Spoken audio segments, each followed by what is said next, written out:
Hello बच्चों, कैसे हैं सभी। आशा करता हूँ प्यारे बच्चों आप सभी अच्छे होंगे। तो कक्षा 10 अनसोल्ड का आज नेक्स्ट वीडियो हम लेके आए हैं।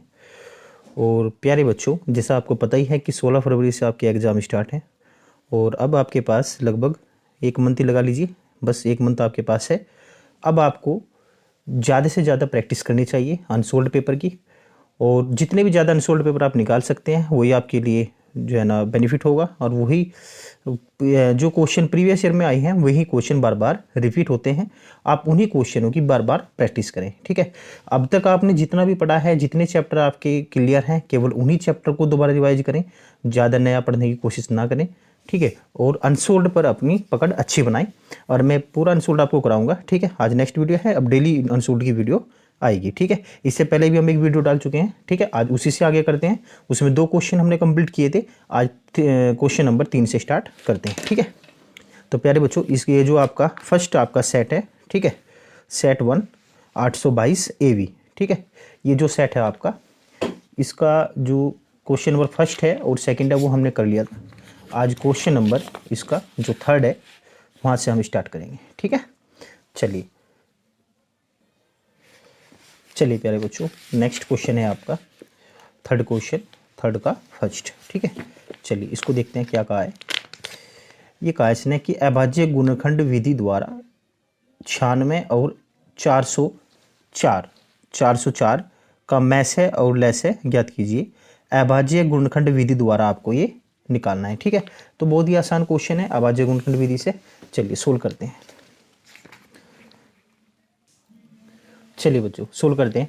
अभाज्य गुणनखंड विधि द्वारा 96 और 404 का मैसे और लैसे आपको निकालना है। ठीक है, तो चलिए बहुत ही आसान क्वेश्चन है। 96 पहली संख्या कितनी है, 96। तो अभाज्य गुणनखंड विधि द्वारा यदि बच्चों कहा इसने तो आप इसके पहले गुणनखंड कर लीजिए। तो 2 से काटिए, 2 चौक कितना आएगा आपका 8, और ये आ जाएगा आपका 16, 2 अट्ठे 16। ठीक है, फिर 2 से काट दीजिए, कितना आ जाएगा 2 दूनी 4, 2 चौक 8। फिर बच्चे 2 से काट दीजिए, 2 एकम 2, 2 दूनी 4, और फिर आप 2 से काट देंगे तो कितना आ जाएगा 2 छकी 12, और फिर 2 से डिवाइड करिए, कितना आ जाएगा 2 तिया 6, और यहाँ पर आ जाएगा 3 एकम 3। ठीक है, इस प्रकार आपने इसके गुणनखंड कर लिए। ठीक है, अब इसी प्रकार आप बच्चे 404 के फैक्टर करेंगे। तो 404 के फैक्टर करिए। 404 के यदि फैक्टर करते हैं बच्चे, 2 से काट दीजिए, 2 दूनी 4, 0, 2 दूनी 4, फिर 2 से कट जाएगा बच्चे, ये आ जाएगा 2 एकम 2, 0, 2 एकम 2। अब 101 संख्या आपकी ऐसी है, ये किसी से डिवाइड नहीं होगी, तो 101 से डिवाइड होगी एक बार। ठीक है बच्चे, ये आपने इसके फैक्टर कर लिए। अब आपको इसका मैसे और लैसे निकालना है। तो अभाज्य गुणनखंड विधि द्वारा कैसे निकालते हैं, देखिए 96 के फैक्टर आपके पास कितने आए हैं। 96 के ये जो फैक्टर आपके पास आए हैं वे हैं 2 गुना 2 गुना 2 गुना 2 गुना 2 गुना कितना बच्चे 3। काउंट कर लीजिए, 2 कितने हैं आपके, 1 2 3 4 5। अब यहाँ पे काउंट करिए, 1 2 3 4 5। ठीक है, 2 2 के 5 है, और गुना कितना है आपका 3। इसी प्रकार यदि बच्चे 404 के देखें हम, तो 404 के जो गुणनखंड हैं आपके वह है बच्चे 2 गुना 2, और गुना कितना आपका 101। ठीक है, तो बच्चे आपको निकालना है मैसे और लैसे। कितना क्या निकालना है, मैसे और लैसे। तो बच्चे मैसे का मतलब होता है उभयनिष्ठ संख्या, जो संख्या दोनों में आपकी आई हो। ठीक है, 2 नंबर आपके पास है 96 और 404। यदि आपको इसका मैसे निकालना है तो आपको ये देखना पड़ेगा कि आपके पास कॉमन फैक्टर कौन कौन से हैं। कॉमन फैक्टर का मतलब है कि दोनों में जो फैक्टर आपका आया हुआ हो। ठीक है, तो चेक करिए, देखिए 2 यहाँ पे भी है, 2 यहाँ पे भी है, तो एक तो बच्चे कॉमन फैक्टर हो गया आपका 2। ठीक है, ये वाला, और दूसरा ये वाला फैक्टर कॉमन हो गया। ठीक है, तो बच्चे जो कॉमन होता है उसी को मैसे कहते हैं। ठीक है, महत्तम समापर्तक। ठीक है, तो मैसे निकालना बच्चे। अब इस 2 के जोड़े में से एक 2 आ जाएगा आपका, और यहाँ पे 2 का जोड़ा बना है, इसमें से आपका एक 2 आ जाएगा, और किसी का जोड़ा आपके पास नहीं बना हुआ है। ठीक है, तो बच्चे इसका मैसे हो जाएगा आपका 4। ठीक है, अब बच्चे आपको निकालना है लैसे। ठीक है, तो लैसे निकालने के लिए कई तरीके हैं। ठीक है, लेकिन मैं जहाँ तक मानता हूँ सबसे बेस्ट तरीका ये है कि आप पहले ये देख लीजिए कि आपके पास कॉमन नंबर कौन कौन से आ रहे हैं। तो कॉमन नंबर आपके पास यहाँ 2 2 ही हैं, तो उनमें से आप एक एक नंबर लिख लेंगे। ठीक है, एक एक नंबर लिख लिया आपने। देखो कॉमन यहाँ पे 2 था ना, ये 2 2 का जोड़ा बना हुआ है, तो इसमें से एक नंबर ले लिया, इसमें से भी आपने एक नंबर ले लिया। अब आपके पास जितने एक्स्ट्रा नंबर बचे हैं वो आप ले लीजिए, ठीक है। एक्स्ट्रा नंबर कौन कौन से बचे हैं बच्चे, देखो यहाँ पे आपका 2 गुना 2 गुना 2 गुना 3, तो बच्चे ये बचा है 2 गुना 2 गुना 2 गुना 3। अब बच्चे नीचे बचा है आपका कितना, 101। कितना बचा है, 101, ठीक है।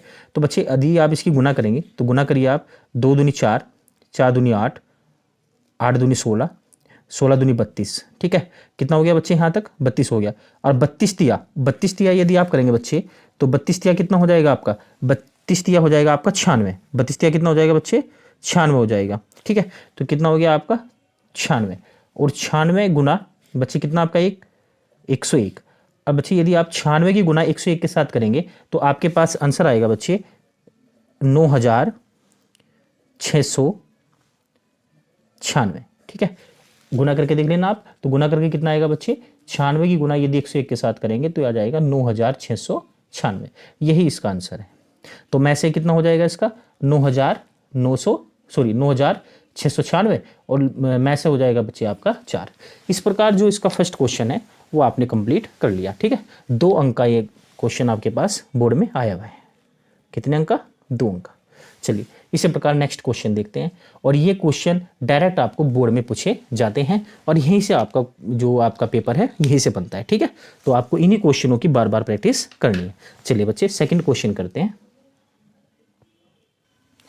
चलिए बच्चे इसी प्रकार इसका जो सेकंड क्वेश्चन है वो आपके पास है। देखिए सेकंड क्वेश्चन में क्या कहा है, जो तीसरे का सेकंड क्वेश्चन है, बहुत ही इंपॉर्टेंट क्वेश्चन है, और ऐसा क्वेश्चन अक्सर करके बोर्ड में पूछा जाता है, ठीक है।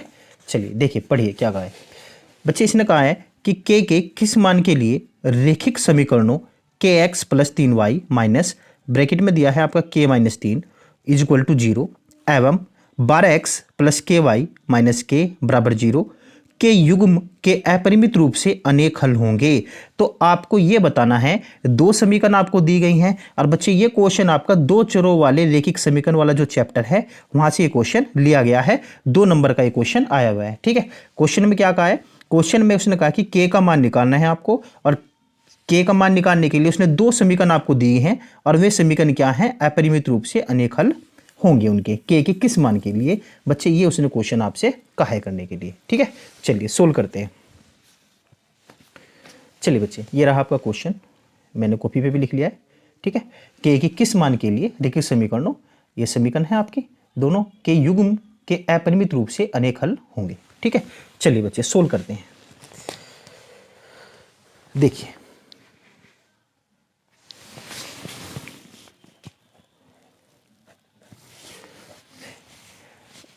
के का मान आपको निकालना है, समीकरण दी है आपको। पहली समीकरण है बच्चे के एक्स प्लस 3y माइनस के माइनस 3 इज इक्वल टू 0। ये आपकी फर्स्ट समीकरण है, ठीक है। सेकंड समीकरण क्या है, 12x प्लस के वाई माइनस के इज इक्वल टू 0। बच्चे ये आपकी सेकंड समीकरण है, ठीक है बच्चे। चलिए ठीक है बच्चे, चलिए अब अपरिमित रूप से अनेक हल होंगे, तो सबसे पहले आपको क्या करना पड़ेगा, ये 2 चरों वाली रैखिक समीकरण है, इनकी कंपेयर करेंगे। फर्स्ट इक्वेशन जो है इसकी कंपेयर करेंगे बच्चे आप किससे, इसकी कंपेयर करेंगे आप a1x plus b1y plus c1 is equal to 0 से, और सेकेंड इक्वेशन की कंपेयर करेंगे आप, यानी कि तुलना करेंगे a2x plus b2y plus C2 बराबर 0 से। तो सबसे पहले बच्चे आप चेक करेंगे यहाँ पे कि A1 क्या है, B1 क्या है, C1 क्या है, आपका A2 कितना है, B2 कितना है और C2 कितना है, ठीक है। चलिए तुलना करिए आप। देखिए अगर हम यहाँ पे x से गुना देखें तो A1 है, यहाँ पे कितना है आपका K है, तो बच्चे हम कह सकते हैं कि A1 का मान कितना है आपका K है। इसी प्रकार B1 का मान कितना है बच्चे, B1 का मान हो जाएगा आपका 3 हो जाएगा, ठीक है। और C1 का मान हो जाएगा बच्चे आपका माइनस K माइनस 3, ठीक है बच्चे। इसी प्रकार जब इसकी कंपेयर करेंगे आप तो A2 का मान हो जाएगा आपका 12, B2 का मान हो जाएगा आपका K, और C2 का मान हो जाएगा बच्चे आपका माइनस K, ठीक है। अब उसने क्वेश्चन में कहा क्या है, उसने कहा है कि युग्म के अपरिमित रूप से अनेक हल होंगे। तो बच्चे मुझे एक बात बताइए आप, अपरिमित रूप से अनेक हल होंगे, अपरिमित रूप से अनेक हल होंगे, तो कौन सी कंडीशन में ऐसा होता है कि आपका अपरिमित रूप से अनेक हल होते हैं? अपरिमित रूप से अनेक हल होंगे, ठीक है। तो कौन सी कंडीशन में होता है बच्चे? जब आपका a1/a2 बराबर b1/b2 बराबर c1/c2, जब ये कंडीशन आपकी बनती है तो आप ये कह सकते हैं कि उन दोनों इक्वेशन के अपरिमित रूप से अनेक हल होंगे, ठीक है। अब रखिए वैल्यू आप, यदि आप a1 की वैल्यू आप रखेंगे बच्चे तो ये आ जाएगा k/12 is equal to b1/b2 यानी कि आपका 3 कितना आपका k is equal to c1 यानी कि कितना है माइनस k-3 बटे कितना बच्चे -k, ठीक है। यहाँ पे माइनस से माइनस भी आप काट सकते हैं, ठीक है बच्चे। अब देखिए, अब आपको k का मान निकालना है, ठीक है। तो या तो आप इन दोनों की कंपेयर कर लीजिए, इन दोनों की तुलना कर लो, वहां से भी k का मान निकल जाएगा। यदि आप यहाँ से इन दोनों की तुलना करेंगे तब भी k का मान निकलेगा, और यदि आप फर्स्ट वाले की लास्ट वाले की तुलना करेंगे तब भी आपका k का मान वही निकल के आएगा, ठीक है। तो आप किसी भी दो का आप तुलना करके मान निकाल सकते हैं, ठीक है। ये क्वेश्चन आपका 2 अंक का दिया है तो आप केवल एक से ही तुलना करके बता देंगे, ठीक है। वरना अगर आपका क्वेश्चन ये 3 नंबर का या 4 नंबर का क्वेश्चन होता तो फिर आप इसमें अलग अलग कंपेयर करके बताते, ठीक है। तो चलिए मैं तुलना कर लेता हूँ यहाँ पे। तो कितना हो जाएगा बच्चे? ये हो जाएगा k/12 is equal to 3/k। देखिए क्रॉस मल्टीप्लाई करिए, यानी कि व्रज गुना करेंगे आप। व्रज गुना यदि करते हैं बच्चे तो k की गुना यदि k के साथ करेंगे तो ये आ जाएगा आपका k² इज इक्वल टू 12 की गुना यदि 3 में करेंगे कितना आ जाएगा 36, और यहाँ से k की वैल्यू यदि निकालते हैं बच्चे तो प्लस माइनस कितना आएगा आपका 6, ठीक है। इसी प्रकार देखिए, अगर आप यहाँ पे सेकंड वाले की तुलना लास्ट वाले के साथ करें तो आप ऐसे भी लिख सकते हैं कि 3/k is equal to k-3 upon कितना आपका k। क्रॉस मल्टीप्लाई करिए बच्चे, कितना हो जाएगा आपका? ये हो जाएगा, देखिए 3 की यदि आप k के साथ गुना करेंगे तो कितना बन जाएगा 3k is equal to k की गुना यहाँ पे करेंगे बच्चे, ये हो जाएगा आपका k² और माइनस कितना आपका 3k इधर आकर आपका ऐड हो जाएगा तो ये आ जाएगा आपके पास 3 कितना आपका 6k, यानी कि k² माइनस कितना आपका 6k इज इक्वल टू 0। और यहाँ से आप क्या करेंगे, यहाँ से आप k कॉमन ले लीजिए, k यदि कॉमन लेंगे तो कितना आ जाएगा k-6 बराबर 0। तो यहाँ से k की वैल्यू कितनी आ जाएगी, एक तो 0 आ जाएगी और एक k की वैल्यू कितनी आ जाएगी आपकी 6 आ जाएगी, ठीक है। तो इस प्रकार यहाँ से आप कह सकते हैं कि k का मान कितना होगा बच्चे 6 होगा, और वही इसका क्या है आंसर है, ठीक है। चलिए नेक्स्ट क्वेश्चन देखते हैं। चलो बच्चों नेक्स्ट क्वेश्चन देखते हैं। आपका गय है क्वेश्चन नंबर जो आपका 3rd है, इसका जो है ना गय। त्रिभुज ABC एक समद्विबाहु त्रिभुज है, समद्विबाहु त्रिभुज है। समद्विबाहु त्रिभुज का मतलब होता है बच्चे जिस त्रिभुज की दो भुजाएं क्या होती हैं समान होती हैं। सम मैंने समान, द्वि मैंने दो, बहु मैंने भुजाएं, जिसकी दो भुजाएं क्या होती हैं समान होती हैं, जिसका कोण C क्या है समकोण है। उस त्रिभुज का जो कोण C है वो क्या है बच्चे समकोण है, यानी कि 90 डिग्री एंगल बनाता है। सिद्ध कीजिए कि AB² बराबर 2AC²। बहुत ही प्यारा क्वेश्चन है और 2 नंबर का ये आपका क्वेश्चन आया हुआ है। चलिए सोल्व करते हैं। देखिए बच्चे ये क्वेश्चन है आपका, त्रिभुज ABC एक समद्विबाहु त्रिभुज है, ठीक है, जिसका कोण C क्या है समकोण है। देखिए बच्चे क्या कह रहा है वो, देखिए इस प्रकार से हम एक त्रिभुज बना लेते हैं, ठीक है। देखिए अब उसने कहा कि त्रिभुज ABC है और C क्या है समकोण है, तो यहाँ पे हम 90 डिग्री एंगल बना लेते हैं, इसको समकोण त्रिभुज बना लिया हमने, और ये आपका C मान लीजिए। अब यहाँ से A B और C इस प्रकार आप ले सकते हैं, ठीक है। अब बच्चे उसने क्या कहा है कि त्रिभुज ABC की एक समद्विबाहु त्रिभुज है। बच्चे यदि यह समद्विबाहु त्रिभुज है, देखो ये समद्विबाहु त्रिभुज भी है और समकोण त्रिभुज भी है। देखिए अगर यह समद्विबाहु त्रिभुज है तो दो भुजाएं बराबर होनी चाहिए, तो दो भुजाएं बराबर ये वाली हो सकती हैं, ठीक है। BC बराबर हो सकता है किसके, AC के, ठीक है। चलिए हम लिख सकते हैं, यहाँ पे दिया है, क्या दिया है बच्चे, कोण C क्या है आपका समकोण है, क्या है समकोण है। समकोण है तो एंगल जो आपका C है वो कितने का है 90 डिग्री का है। कितने का है बच्चे 90 डिग्री का है। उसके बाद समद्विबाहु त्रिभुज है, तो समद्विबाहु त्रिभुज है तो हम कह सकते हैं कि आपका BC बराबर क्या होगा AC होगा। BC बराबर कितना होगा बच्चे AC होगा, ये भी उसने दिया है, ठीक है। चलिए बच्चे एक बात बताइए, यह समकोण त्रिभुज है, समकोण त्रिभुज है तो इस पे पाइथागोरस प्रमेय लगनी चाहिए, ठीक है ना। तो हम यहाँ पे क्या कह सकते हैं, त्रिभुज आपका जो ACB में पाइथागोरस प्रमेय लगाएंगे। क्या लगाएंगे, पाइथागोरस प्रमेय। क्या होती है बच्चे पाइथागोरस प्रमेय? पाइथागोरस प्रमेय होती है आपका कर्ण का स्क्वायर बराबर लंब का स्क्वायर प्लस आधार का स्क्वायर। तो यहाँ पे कर्ण कितना है आपका ए बी, तो हम कह सकते हैं कि ए बी का स्क्वायर बराबर होगा किसके, ए सी का स्क्वायर प्लस बी सी का स्क्वायर। ये तो होगा बच्चे, ठीक है। ए बी का स्क्वायर बराबर किसके होगा, A C square plus B C square, ठीक है। अब आपको जो सिद्ध करना है, सिद्ध क्या करना था बच्चे आपको, यहाँ पे लिख लीजिए, सिद्ध करना है आपको ए बी स्क्वायर बराबर 2ac स्क्वायर, ये आपको सिद्ध करना है। यहाँ पे हम इसको क्या कर रहे हैं, प्रूव कर रहे हैं, ठीक है। चलिए ये आपको सिद्ध करना है, यहाँ पे हम क्या कर रहे हैं, इसको प्रूव कर रहे हैं।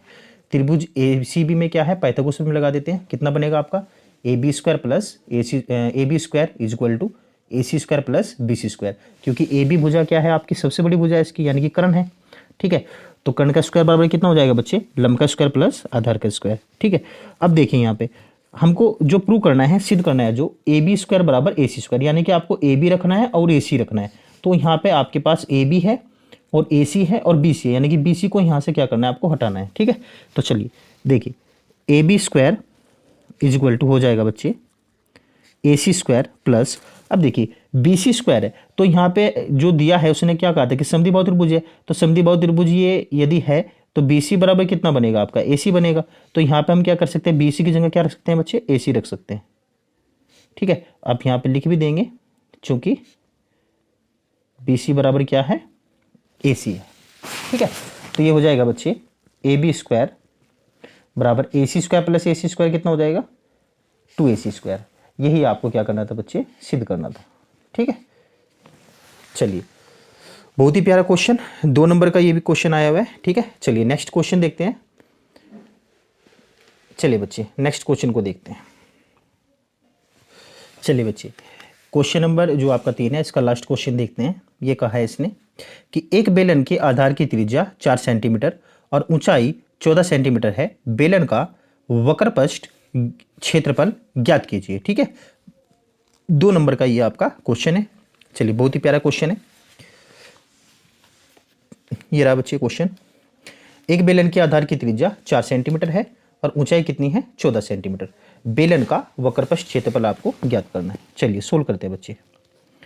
बेलन, बेलन किस प्रकार का होता है, यानी कि सिलेंडर बोलते हैं बेलन। देखिए बेलन की जो आकृति होती है वो इस प्रकार की होती है, ठीक है। ये आपका बेलन है, ठीक है बच्चे। अब देखिए यहाँ पे उसने क्या किया है, उसने जो इसकी त्रिज्या दी है वो कितनी दी है, 4 सेंटीमीटर। ये 4 सेंटीमीटर इसकी क्या है, त्रिज्या है, ठीक है। और बच्चे ऊंचाई कितनी है, ऊंचाई दी है उसने बच्चे इसकी 14 सेंटीमीटर। कितनी सेंटीमीटर दी है, 14 सेंटीमीटर। चलिए तो यहाँ पे हम कह सकते हैं कि हमारे पास जो रेडियस यानी कि त्रिज्या है वो है आपकी 4 सेंटीमीटर,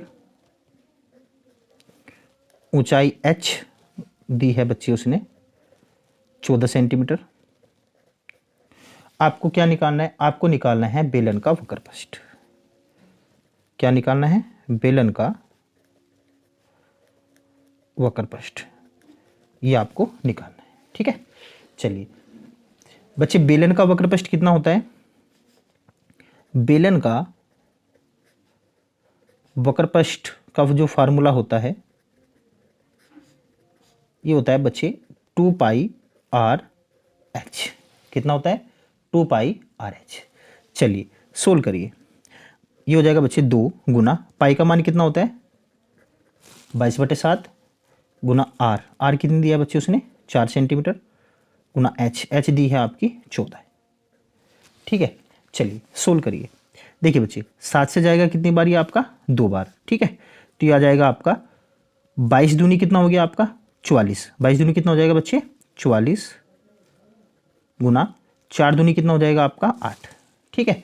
चलिए बच्चे गुना कर दीजिए, 8 चौक कितना 32 का 2 का हाथ से लेके कितने आपके 3, और ये हो जाएगा 8 चौक 32 और 32 से 3 कितना हो जाएगा बच्चे 35, ठीक है। इतने सेंटीमीटर स्क्वायर 352 सेंटीमीटर स्क्वायर बच्चे, ये इसका क्या हो जाएगा आंसर हो जाएगा, ठीक है। इसी प्रकार आपका जो क्वेश्चन नंबर 3 है वो कंप्लीट बहुत ही प्यारे प्यारे क्वेश्चन दिए थे और हमने सोल्व किए हैं। और बच्चे यकीन मानिए इसी प्रकार के क्वेश्चन आपके बोर्ड में आएंगे और यही क्वेश्चन आपके डिक टू सेम पूछे जाते हैं, ठीक है। इन्हीं की आपको बार बार प्रैक्टिस करनी है। चलिए अब बच्चे क्वेश्चन नंबर जो इसका जो ये अनसोल्ड पेपर है आपका सेट नंबर जो 822 AV, इसका जो फर्स्ट क्वेश्चन है, फर्स्ट क्वेश्चन में आपके 6 क्वेश्चन थे, ठीक है। और सेकंड क्वेश्चन में थे बच्चे 4 क्वेश्चन, ठीक है। ये हमने जो फर्स्ट वीडियो है, इसे जो पहली वीडियो है उसमें हमने सोल्व किए हैं और इसमें हम जो है ना क्वेश्चन नंबर 3 कंप्लीट कर लिया और क्वेश्चन नंबर 4 भी इसी वीडियो में कंप्लीट करते हैं, ठीक है। चलिए